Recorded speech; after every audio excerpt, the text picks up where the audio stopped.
નમસ્કાર, શો ટાઈમમાં આપનું સ્વાગત છે।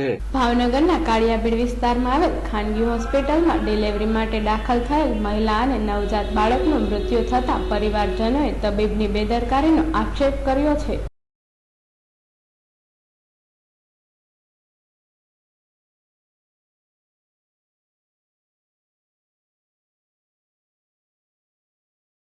ભાવનગરના કુંભારવાડા હાદાનગર વિસ્તારમાં રહેતા નિલેશભાઈ ભરતભાઈ ચૌહાણના પત્ની સુમિત્રાબેનને ડિલિવરી માટે કાળિયાબીડમાં આવેલ રાધે કૃષ્ણા હોસ્પિટલમાં દાખલ કરવામાં આવ્યા હતા। ડિલિવરી દરમિયાન નવજાત બાળક અને સુમિત્રાબેનનું મૃત્યુ થયું હતું।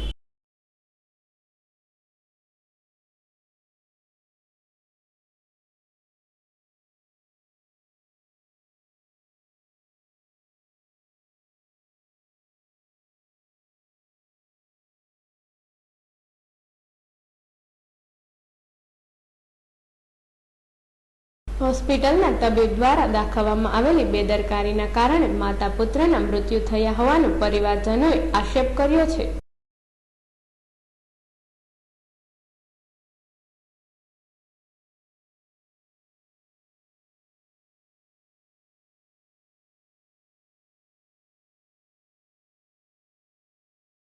આ ઘટનાના પગલે પોલીસ હોસ્પિટલ પહોંચી હતી અને મૃતક મહિલાના પરિવારજનોના નિવેદન નોંધવા સહિતની કાર્યવાહી હાથ ધરી હતી।